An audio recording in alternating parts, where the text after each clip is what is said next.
Hello everyone, Fanta here. You're watching FANTAVISION, and today is another Tales from Retail. Thanks to you all for submitting your ideas. Need more of them. Seriously, send more GameStop ideas. So one of you guys put in the comment section, do a video. I'm going to put their name down below. Do a video on GameStop's stupidest decisions. And you know what? I surprisingly haven't covered that. I know, you think with all these different videos about GameStop, I would have covered that by now. But no, I have not. So let's discuss them. Now, first of all, I want to cover this right here. Do you see it? It says Cricket plus GameStop. That's because for some reason, GameStop thought it'd be a great idea to become a Cricket store. Now, I don't know if you guys have seen my videos about the mobile center in Walmart and just how time consuming some of those activations are, some of those different troubleshooting things are. Having a GameStop, which is already understaffed, now having to deal with the long ass wait times and the troubleshooting of a cellular service is an awful idea. You know how when you walk into a GameStop, there's one guy there? Imagine that one guy stuck on the phone with customer support with a customer at a different register for about an hour and a half. Yeah, so we'd basically have to put it on speakerphone, have to have that awful music playing through all the different transactions, and just keep people annoyed, I guess. I mean, it was frustrating as hell. It was stressful because there were constantly issues with it. Cricket was dog shit in the area. We basically had to tell people, don't get this unless you know it works here, because it's not great in this location. And I get what GameStop's trying to do, and I get what they're trying to do with all these different decisions that they made. They're trying to make money. They're trying to spread their brand of what they do, just in case something that happens like what's happening right now doesn't affect them as much. But unfortunately, like I said, they're understaffed. You can't do that. You can't make it a partial Cricket store. You just can't. It was awful. It was seriously one of my worst times working at GameStop. I can't believe I forgot it until somebody brought up again, hey, what are the stupidest things they did? Making it a partial Cricket store.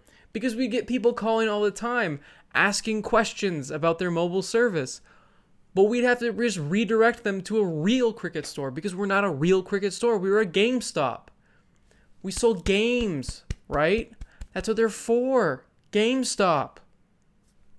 I shouldn't have to explain this. It's so simple.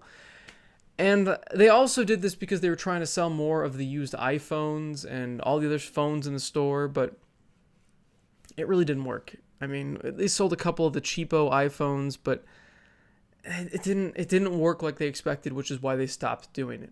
I mean, they had another branch of mobile stuff that I didn't even know about until they sold it, called Mint Mobile, or was it Mint Mobile? I don't know. It was some other mobile thing, and they had to sell it off because just GameStop. GameStop can't do anything else but sell games. And we're going to be discussing exactly another thing they could not sell, which was movies. That's right. They tried selling used movies at one point. That went about as well as you think it did. I mean, I don't think we ever sold a movie. And if we did, it was to a coworker. Because the thing is we'd get these movies in brand new, and we'd open them up and sell them as used. Which already, now that I'm thinking about it, sounds kind of sketchy. Why were they opening up new movies to sell them as used? I don't get the logic behind that. I don't know why they would do that. I'm trying to think, even from a sketchy perspective, what they could be gaining from opening new movies. You can make more money by selling them new. Does it have to do with faking profits later down the road? I really don't understand. Why were they opening new movies? Anyway, like I said, it didn't do very well. Most of them got pennied out at the end, which, again, was bought by coworkers. I don't believe I got any because I think they nabbed them and they got pennied out the day I wasn't there. So I missed out on a bunch of cheap Blu-rays, but I don't know what they were thinking. I mean, I've seen storefronts of GameStop's that say GameStop, like movies and video games underneath it. And I don't remember if they took Blu-rays in for trade. I think they did. I think we took Blu-rays in for trade. But you got like $1, like $1 or $2. You know, the stereotypical GameStop screwing you over thing heavily applied to Blu-rays. So I just trying to think what GameStop was thinking. Buying and selling used Blu-rays. I know there are local places that do that. There's a place here called Bookman's that does that. But GameStop is GameStop. And whenever they try to veer off the course of selling video games, they crash and burn. The only thing they really haven't crashed and burned from is all the stupid pop figures and accessories and just crap like that. That stuff just sells great. Just sells great. There was also another time where GameStop was heavily advertising Pokemon cards, which it seemed to work out for GameStop, but would freaking murder our numbers because we'd have a kid come in, buy a pack of Pokemon cards, open the pack of Pokemon cards, not get what he wanted. Buy a pack of Pokemon cards, open, and just continually repeat this process over and over and over. And I'm just like, great. These are all new products. They're not games. I'm not getting multiple items in my purchase. They're not pre-ordering anything, and they don't have the card. So each one of those transactions is just murdering your numbers. And same with the little chintzy stuff next to the register. Oh man, murder of numbers. Seriously. Especially because we would buy the chintzy crap too, because we're so bored in the store. I bought so many of those little Minecraft like backpack hangers. I threw them away when I was moving because I'm a lazy bastard whenever I move. But we just killed each other numbers by buying these things just like the customers were. So stupid. But for some reason, them focusing on Pokemon cards really did work for the company, because some people would come in and buy just all of the tins. Maybe they knew something I didn't. Maybe there was some rare card in that set that they could sell for a lot. But apparently, I don't know. They were buying them out everywhere because they had us check other stores. And I mean, if you look at the trading card prices at GameStop, at least now, they're awful. I mean, a pack of Magic cards is like $4.50 or $5. That's way over MSRP. MSRP is supposed to be $4, which is already overpaying for a booster pack. I don't get it. You're just screwing over your employees, guys. Don't do that. Another thing that I don't even know if I still have is the GameStop credit card. That's right, GameStop has a credit card, or at least they used to. Maybe they still do. I don't even know if you can apply for it. I haven't been advertised that thing in years. And I remember we were forced to get at least one credit card, I think, per week, which sounds a lot easier than it really is, because you're having somebody sign up for a credit card. And there was some really stupid promotion to get people to sign up too. It was like you got 50,000 reward points or something. Like, yeah, that's a $50 gift card, but you're not even getting a $50 gift card. You're just getting rewards points. That sounds so much less. And we had activation issues with that, of course.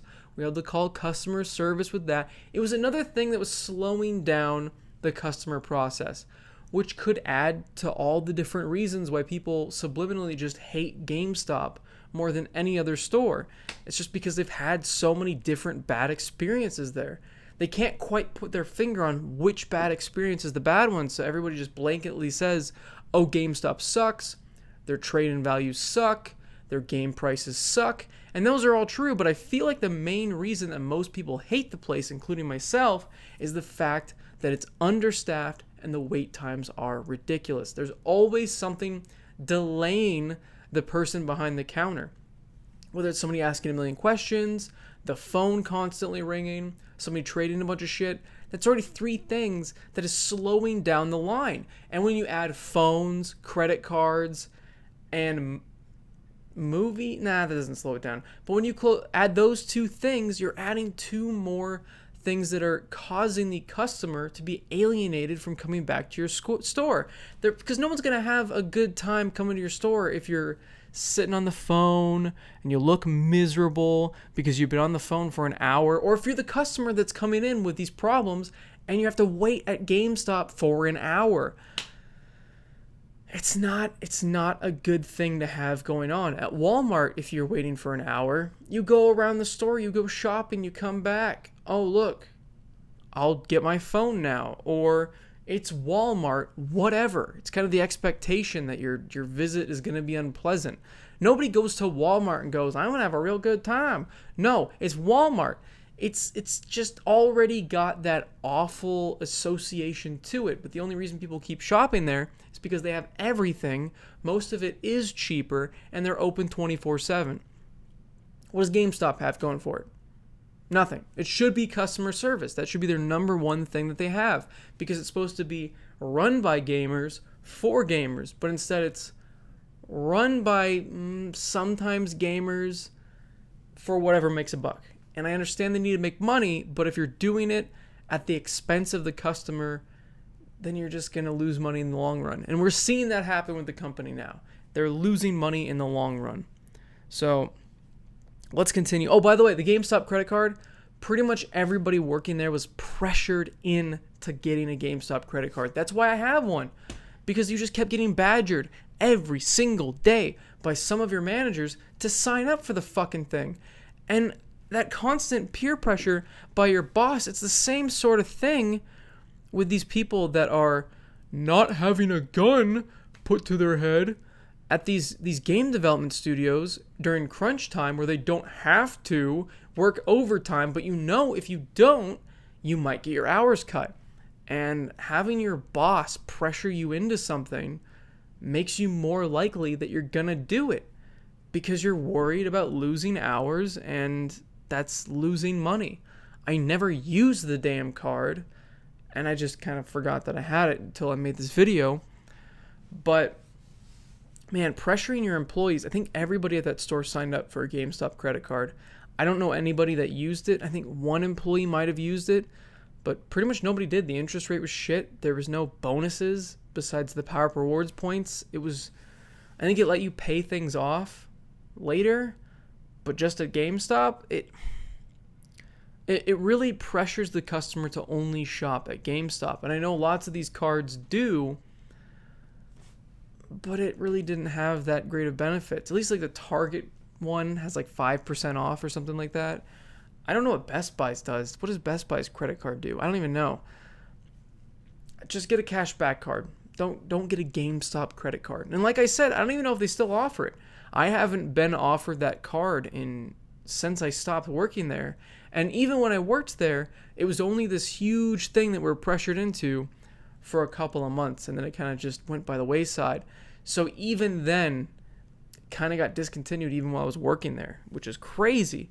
It was definitely not a long-running thing, and it was another thing that I think alienated customers. Especially if somebody's accruing debt and GameStop is attached to the name of that debt, you bet your ass they're not going to be shopping there again. If they have their debt attached to MasterCard or American Express or Discover, they're not thinking of a specific store. It's not like a person's going to go, well, I'm never going to go back to GameStop because I accrued all this debt from GameStop on my American Express card. No, they're not thinking about it that way. But if their GameStop credit card, they're having to make all these payments to, and it's this constant negative reminder, that's like negative reinforcement to come back to their store. That's what I'm thinking. I could be wrong. I don't know. Every single store in the world has a credit card. It was during that time when like Kohl's, Target, Best Buy. Does Walmart have a credit? Walmart might have a credit card too. I don't know. But every store in the world was getting a credit card, so GameStop's like, hey, I'm going to jump in that bandwagon. And then they just stopped. I don't know. Let me know if it's still there. Another stupid decision that GameStop enforced heavily, which I have talked about quite a long time ago during the GameStop, I believe it was like unfair punishments or unreasonable punishments episode, was the fact that we had to leave from behind the counter and go greet the customer with a flyer, wait for the customer to go to their designated area after they've already told you what they're interested in, and then follow them with a pre-order flyer to whatever system they're standing in front of. Just bothering customers like that makes me never want to go into a store. It's another one of those things that's on the list of the reasons why people don't shop at GameStop. It's because they're constantly bothered. People just want to silently walk around the store. I feel like that applies to every store, honestly. I mean, GameStop is definitely the biggest. I think GameStop's really the only store that forced employees to follow customers around. And what's the only store that I can think of off the top of my head that is just absolutely hated by its core customer base? GameStop. Because they just annoyed the shit out of anybody that walked in. You felt like you were in a used car lot. There you go. That's another great example. You feel like you're buying a new or used car. They won't leave you alone. They keep trying to upsell you. They keep pestering you. I mean, I was looking at cars, and I'm still getting fucking phone calls from months ago. Stop calling me. Why are you still calling me? I didn't answer like 10 of their phone calls until I finally picked up the phone. I didn't recognize the number. And like, oh yeah, the guy that was pestering you, he's at a different thing now in the company, so I'm taking over his account. I saw that he was calling you a bunch. I'm like, what? I told you guys to stop calling forever ago. What is happening? It's like that. I didn't need to explain all that. But it's like that. So, just like that, I don't want to go back to that car dealership. I don't like shopping for cars because it's a miserable experience. I don't like going to GameStop because it's a miserable experience. In a small, cramped store where you are stuck in a very close proximity with the workers, you want those workers to not be annoying. And that decision to force the employees to follow their customers, and then not only are they forcing them, they're watching the camera to make sure that you greet and do that to every customer or you're written up. That's going to make them annoying as fuck. Like, you're already enforcing something annoying, but then by going that far, you are going to make damn sure that employee is as annoying as possible. He's going to keep talking to you. He's going to keep following you. He's going to keep handing you pieces of paper. It's just a frustrating experience, and nobody likes that.